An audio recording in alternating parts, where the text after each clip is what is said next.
Olá, amigos, sou Claudete Moura.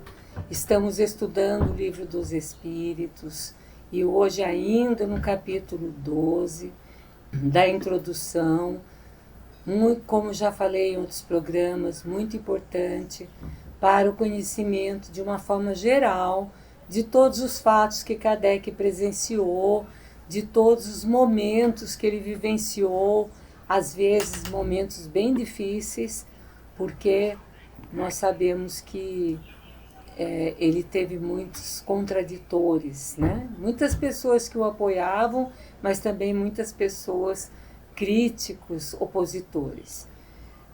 Falávamos então nesse capítulo da identidade dos espíritos, como identificar se os espíritos são aqueles mesmos que estão falando, né? Primeiramente, a linguagem que eles têm, se nós conhecemos essa pessoa, é a mesma linguagem de quando ele era vivo. Provavelmente pode ter algumas poucas diferenças, mas... E também ele fala de coisas particulares, coisas de família, coisas que ninguém tinha conhecimento fora daquele núcleo familiar. Também a letra pode ser semelhante à que ele tinha quando em vida. A assinatura, às vezes, vem com uma exatidão perfeita. Então, são coisas que comprovam que realmente é aquele espírito que está se comunicando. Mas ainda existem outros fatores. Por exemplo, conserva a maior parte das ideias, dos pendores e até das manias que tinham na Terra. Eu lembro de uma passagem que conta que o pai de um personagem bem conhecido no meio espírita, quando desencarnou, ele tinha o hábito de fumar um cachimbo, e quando essa pessoa teve a oportunidade de visualizá-lo no mundo espiritual, porque era um médium assim, que tinha essa possibilidade, viu exatamente ele sentado numa cadeira fumando seu cachimbo. Então, olha só, eles conservam até as manias que tinham aqui, até que chegue um momento que eles percebam, isso não me cabe mais, mas realmente as ideias que nós temos, nós levamos para o plano espiritual e continuamos com elas. As nossas coisas boas, as nossas virtudes, os nossos defeitos, nós levamos todos, e até as manias nós levamos para o plano espiritual. Por isso não é difícil de conhecer.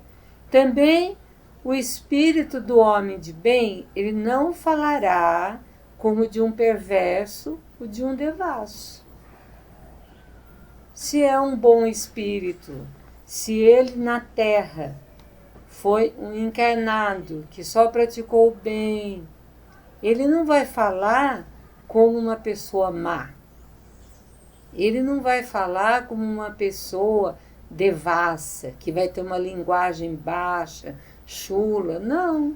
Ele vai falar da maneira que ele falava quando ele estava aqui, se ele já era um homem de bem. Aqueles que usam nomes respeitáveis se traem pela linguagem que empregam e as máximas que formulam. É muito interessante isso. Espíritos inferiores que usam nomes respeitáveis, eles não conseguem, eles se traem pela linguagem. Por quê? Eles podem até começar com um discursinho decorado, mas quando ele é investigado, quando é feito a ele perguntas que ele vai responder, ele não vai saber. Então, eles se traem pela linguagem que empregam as máximas que formulam. Eles não conseguem se manter naquele nível. E daí a gente fica sabendo logo que não se trata realmente de um espírito como ele está querendo se passar. Os espíritos da mesma categoria, do mesmo caráter e mesmos sentimentos formam grupos ou famílias. É muito interessante isso. No plano espiritual, esses espíritos da mesma categoria, do mesmo caráter, dos mesmos sentimentos, eles formam, então, grupos. E todos os espíritos desse grupo, eles podem ir lá para passar-se pelo outro. E não é mistificação. Ele pode substituir um outro. Então vamos pensar assim, quase todos os centros espíritas, às 9 horas da noite, em determinado dia, fazem uma pausa, a oração a Bezerra de Menezes, fluidificação da água, e fala que Bezerra de Menezes e sua equipe está presente. Será que ele está mesmo presente em todos os centros? Ele pode estar presente, ou pode estar presente qualquer um desses espíritos, ou muito desses espíritos, que fazem parte daquele grupo, porque eles têm os mesmos sentimentos, eles têm o mesmo conhecimento, eles têm o mesmo caráter. Isso não é mistificação. E eles podem se apresentar, por exemplo, o grupo de Bezerra de Menezes. Tem pessoas que falam assim, eu só acredito se for Bezerra de Menezes. Nós sabemos que o espírito pode assumir, o espírito que já é mais elevado, ele pode mudar a sua feição, ele pode assumir um outro envoltório. E daí todo mundo vai olhar, ou aquela pessoa principalmente que necessita, fui atendida por Bezerra de Menezes. E pode ser qualquer um desses espíritos que fazem parte deste grupo, dessa família. Isto não é mistificação, não é o espírito querer passar pelo outro, não. Eles trabalham em conjunto. Indiferente é o nome, quando a gente fala assim, mas que espírito que mandou essa mensagem? Ele põe assim, um amigo espiritual, por exemplo. Ele não assina a mensagem. Ele manda uma mensagem e fala, um amigo espiritual. E a gente quer saber o nome. Quem é esse? Muita gente quer saber o nome do seu anjo de guarda. Eu queria saber o nome do meu anjo de guarda. Olha o que Kardec fala. Indiferente é o nome pelo qual o espírito se dá a conhecer, não passando muitas vezes de um meio a que lance mão para nos fixar as ideias. Às vezes ele fala, manda uma mensagem, João. Olha o espírito João me mandou. Mas que João é esse? Ele assinou um nome ali. Ele pode ter tido esse nome numa vida ou em outras vidas, ou pode não, ele pode ter assumido esse nome só para assinar a mensagem. Isto é indiferente. O que interessa para nós é o teor da mensagem, é o conteúdo da mensagem que o Espírito vai passar. Por isso a gente tem que se contentar com isso, não ficar procurando só, eu quero saber o nome do Espírito. Se eu não souber o nome do Espírito, eu não aceito a mensagem. Azar seu. Não aceite, então.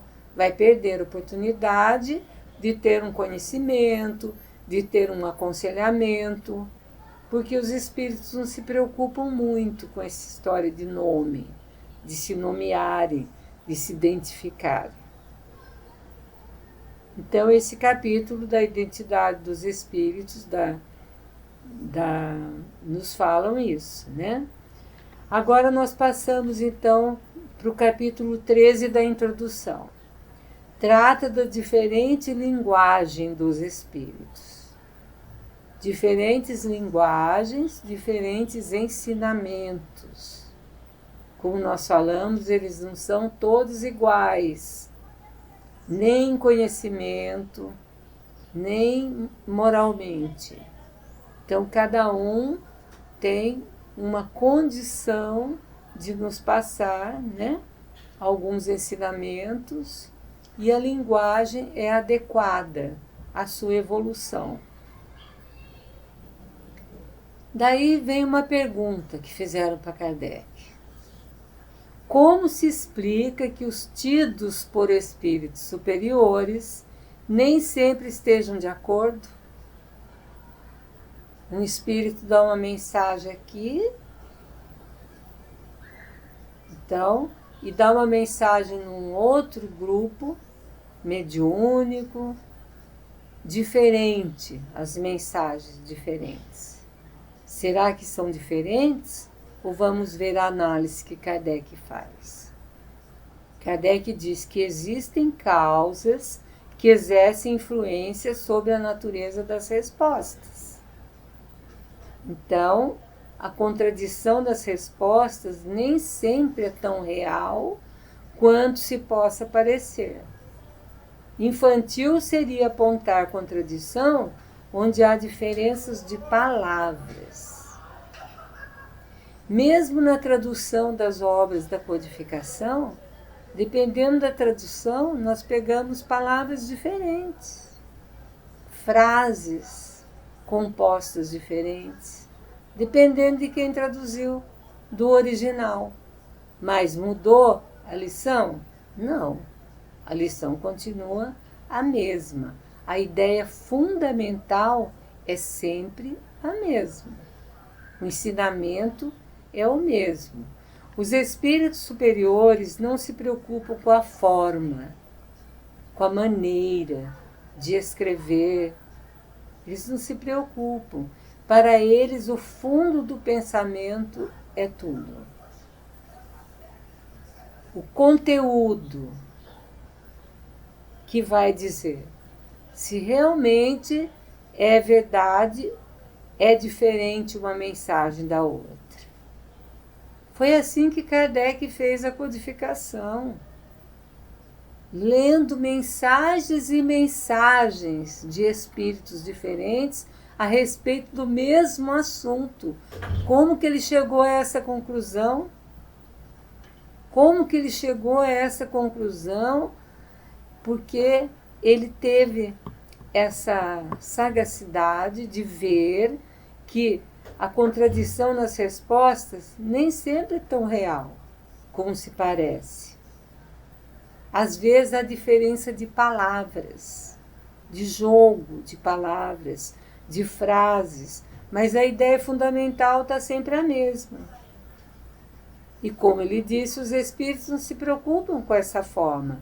O pensamento para eles é o principal, o conteúdo do que eles querem passar. Então Kardec fala, cessemos, pois, de dar às coisas convencionais mais importância do que merecem, para nos deter naquilo que é realmente sério. E assim descobriremos uma semelhança de pensamentos que nos havia escapado no primeiro exame. Num exame superficial, eu leio e falo assim, não, mas os espíritos estão dando respostas diferentes. Mas quando eu fizer um exame sério, naquilo realmente que é importante naquela mensagem, eu vou ver que existe uma semelhança de pensamento entre eles. O que existia que a gente achou diferente, palavras, construção de frases, mas na realidade o pensamento seria o mesmo, que por isso que nós temos que examinar muito bem. Nós precisamos fazer esse exame muito sério que Kardec sempre pede para nós. Vamos agora ao capítulo 14 da introdução, que trata do quê? Da ortografia dos espíritos, como eles escrevem, se eles têm erros, como que é. E Kardec concluiu nas suas pesquisas que a ortografia dos espíritos nem sempre é impecável. Nem sempre. Porque também existem vários tipos de espíritos, como nós já vimos, vários níveis de evolução. Então não pode ser a mesma sempre, a ortografia. Às vezes vai ter algum erro, alguma coisa que escapa, né, às vezes. Livres da matéria, a linguagem que usa é rápida, com o pensamento, porquanto só os pensamentos é que se comunicam sem intermédio da linguagem. Eles não estão acostumados mais a se comunicarem por intermédio da linguagem. O que o espírito passa para o médium é o pensamento. Às vezes a imagem que ele quer, do que ele quer dizer, ele passa. E o médium é que vai decodificar e escrever o que o espírito está querendo dizer. Então nós precisamos ver que aí também vai entrar muita coisa do médium. A maneira, às vezes, de escrever, a maneira de se pronunciar. Quer dizer, o assunto está sendo tratado da maneira que os espíritos querem tratar, mas a linguagem, às vezes, que é dada, ou a ortografia que é dada, como nesse capítulo nós estamos estudando a ortografia, pode não ser aquela tão impecável, como Kardec diz. Então, Kardec fala que quando eles vão se comunicar com a gente, eles ficam um pouco à vontade, porque eles vão ter que utilizar formas longas e embaraçosas da linguagem humana. O pensamento é rapidíssimo. E eles vão precisar passar isso de acordo com o que o médium pode captar. Então, para eles é difícil.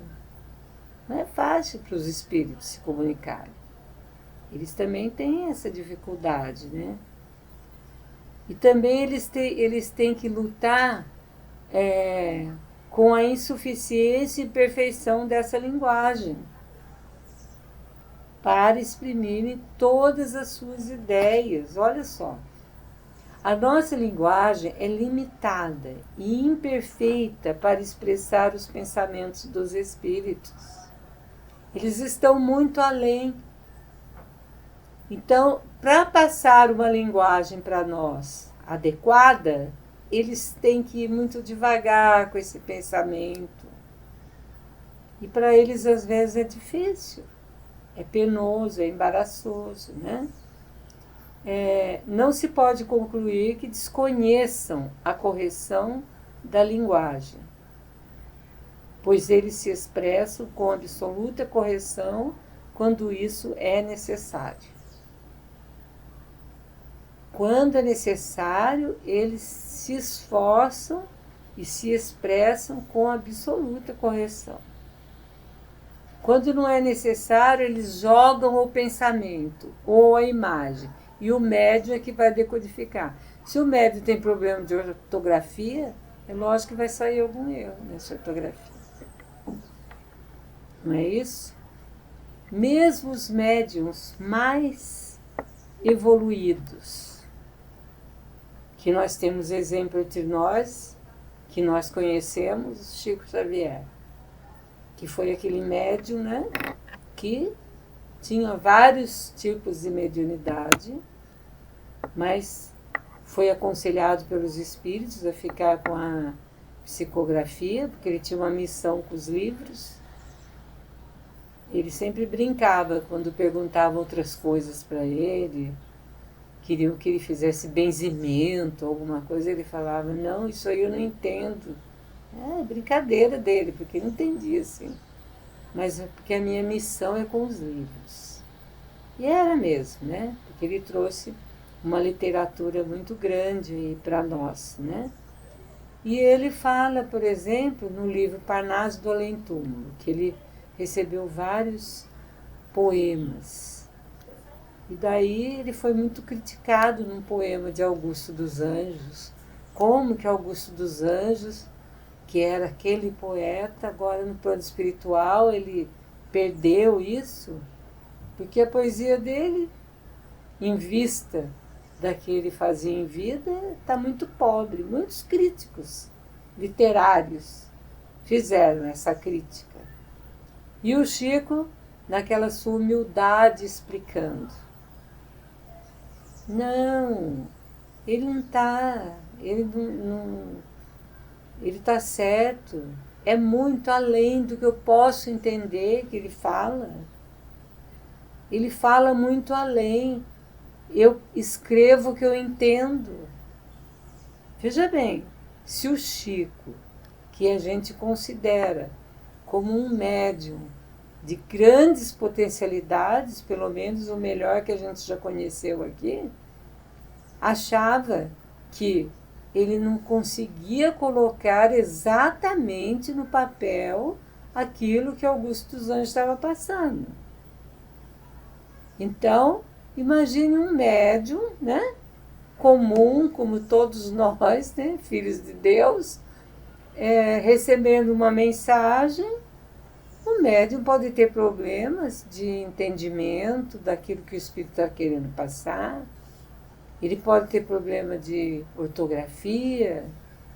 Então, o espírito passa o pensamento.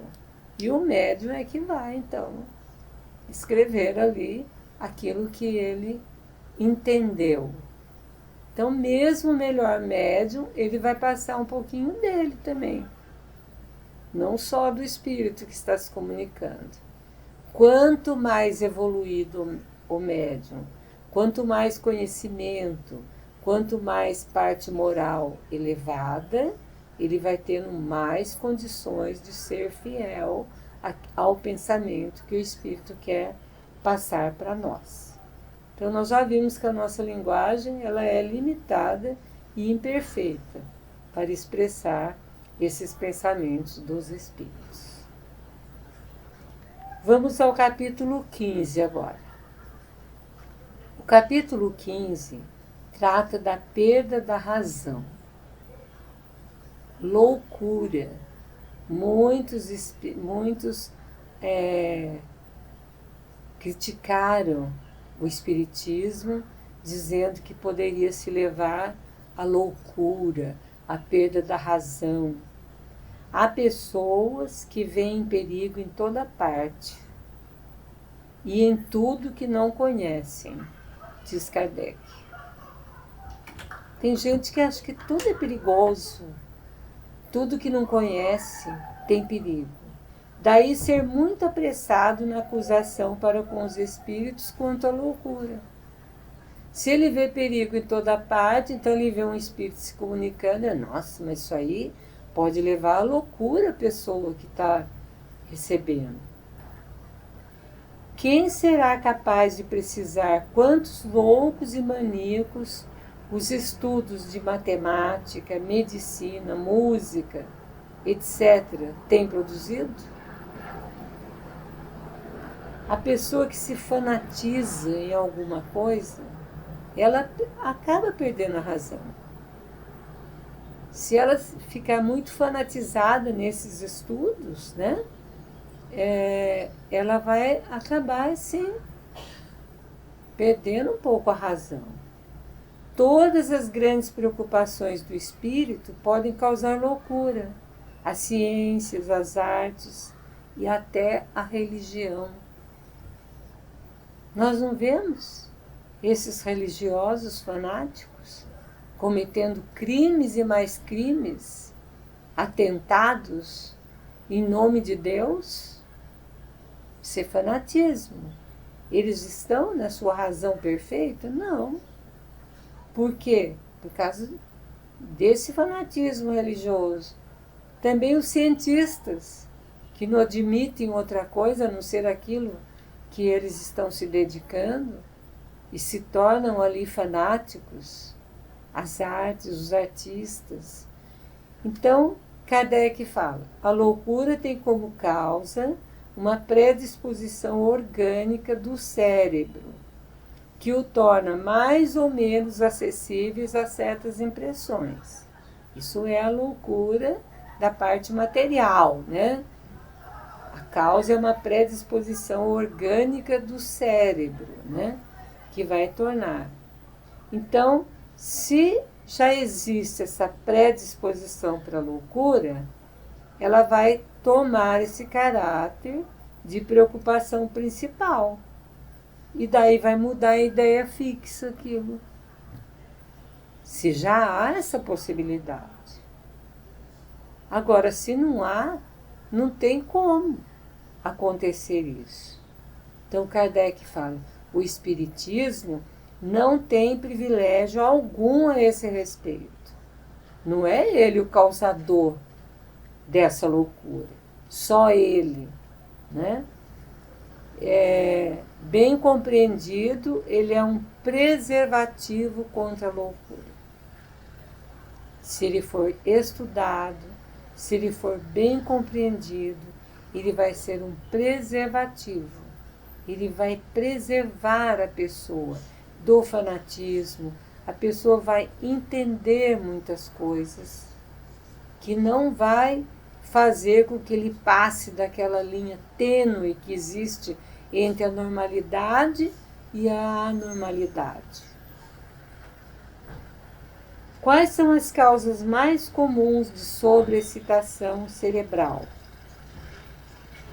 O que causa essa sobreexcitação cerebral? Que as pessoas, como a gente fala na linguagem popular, sai da casinha, né? Fica fora da casinha.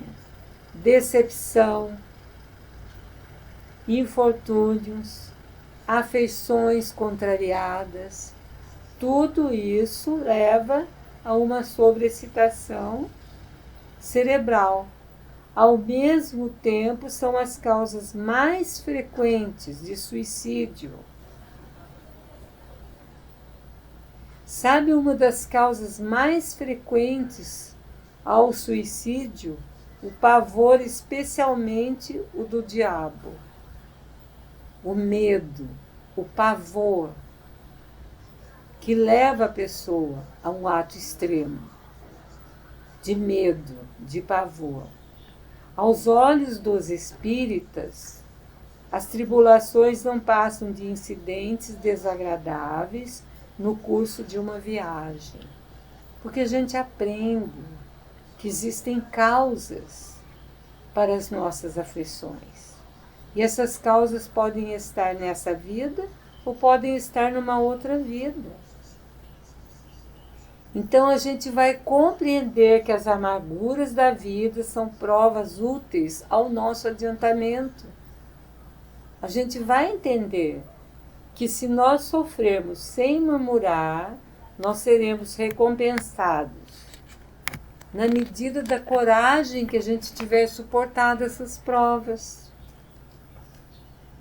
Então o Espiritismo mostra a realidade das coisas.